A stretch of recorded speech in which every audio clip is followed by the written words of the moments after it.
माझ्याकडून तुला एक भेट. खरं तर मला तुला पैशांची भेट द्यायची होती, तुझ्या शिक्षणाला कामी येतील म्हणून. पण मला माहितीये तुझ्यासारखी स्वाभिमानी मुलगी पैसे कधीच घेणार नाही. म्हणून हे. अहो नको नको. हे ग, आशीर्वाद समजून घे.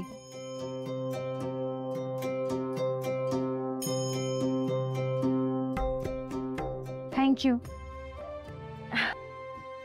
सुखी राहा. आपल्या ग्रामीण भागात टॅलेंटची अजिबात कमतरता नाहीये हे तू पुन्हा एकदा सिद्ध केलंस.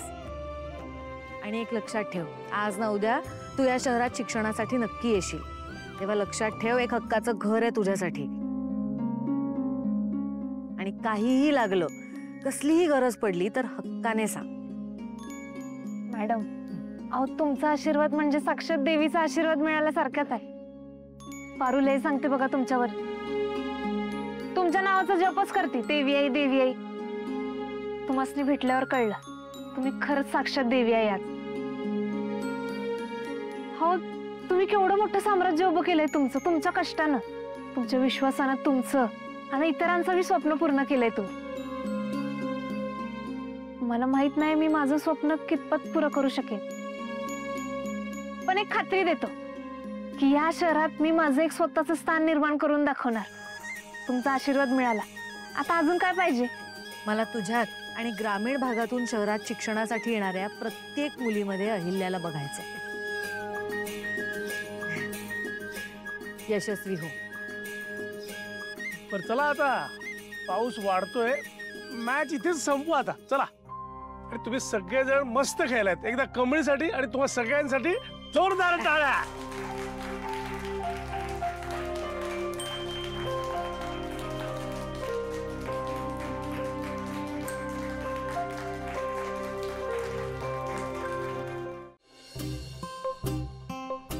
नेहमी नेहमी चिटिंग करतात सगळे माझ्यासोबत. आता सुद्धा मी जिंकले होते, पण ॲज युजल वहिनींनी त्या पारूची बाजू घेतात आणि आज त्या कमळीची घेतली. नाही, या घरातल्या सुनांना अजिबात किंमत नाही. कुणी काही इज्जतच नाही देत. तर मी ना बघतेच. त्या हळूहळू चिडचिड होती ना. एक्स्ट्रीमली सॉरी, आपण हारलो. पण मला काय वाटतं, काय झालं असेल माहितीये, तू साडी नेसली होतीस ना, म्हणून तुला हालचाल करायला अवघड गेलं असेल. तू जर का ट्रॅकसूट घातला असतास ना, तर आपण 100% जिंकलो असतो. मी एक काम करतो, मी नॉर्वेवरनं खास ट्रॅकसूट मागवतो तुझ्यासाठी. ओके? नाही, तुझं ते ट्रॅकसूट बाजूला ठेव. तू मला काय म्हणाला होतास? का? माझ्यासाठी पर्सनल विमान मागवणारे, 4 दिवसात येणारे. कुठे? येणार तुझं विमान येणार. प्लेन रेडी आहे.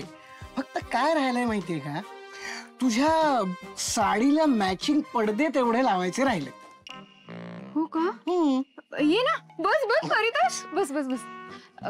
मला सांग ना, कुठल्या रंगाचे पडदे लावणार आहेस? नाही, काय आहे, माझ्याकडे खूप साड्या आहेत, मग जरा परफेक्ट मॅचिंग व्हायला पाहिजे ना. आपण काय करायचं माहितीये का, तुझ्याकडे ज्या रंगांच्या साड्या आहेत ना, त्या सगळ्या रंगाचे आपण वेगवेगळे पडदे करायचे आणि सगळ्या सीट्सला लावायचे. म्हणजे तू ज्या रंगाची साडी नेसशील त्या रंगाच्या पडद्याच्या सीटवर जाऊन बसायचं. शपथ! म्हणजे मी जेव्हा जेव्हा विमानात बसणार तेव्हा प्रत्येक वेळी वेगवेगळ्या विंडो खाली बसू शकते. करेक्ट. जेणेकरून माझ्या साडीला, माझ्या कर्टनला परफेक्ट मॅचिंग. करेक्ट. मज्जा. डन करूया. डन. चल. हा, ओके. म्हणजे ज्या मॅचिंगचे पडदे ती साडी नेसायची. वा, एकदा का माझं विमान आलं ना, सगळ्यात पहिल्यांदा त्या कमळीच्या गावात जाणार आहे आणि तिच्या गावावरून असं माझा मॅचिंगचं कर्टन बाजूला करणार आणि तिला असा ठेंगा दाखवणार. ठेंगा. कमळी, तू खरंच जाशील ना रिक्षाने? नाहीतर मी खरंच कोणाला तरी सोडायला सांगतो. ऍक्च्युली मी चालू असतो, पण अहो नाही, तुमच्या घरात मला एवढं मान सन्मान मिळाला, सगळ्यांचं प्रेम मिळालं, अहिल्या मॅडमचा आशीर्वाद बी मिळाला. अजून काय पाहिजे? तुम्ही तुमची कामं करा, मी जातो रिक्षेनं. बर. पण काही बोल, कबड्डी 1 नंबर खेळतेस तू. होय मग.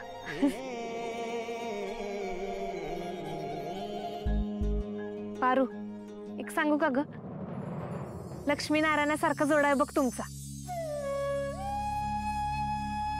लई नशिबान आहेस, लई भारी जोडीदार मिळालाय तुला.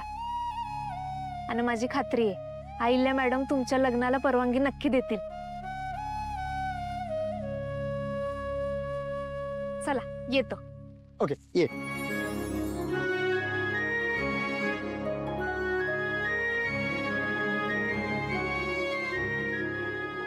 काळजी घे, येतो. होय, काळजी घ्या. हो. सावकाश जा. तुला आधीच खबर लागली होती का की मी येते इकडे? नाही, हातात पाण्याचा ग्लास घेऊन उभी असते. दामिनी मॅडम या ना, या. नाही नको, तुमच्या या भिकारड्या घरात एसी नाहीये. मला गरम होईल आणि माझा मेकअप सुद्धा उतरेल. मला सांग, मारुती कुठे आहे ग?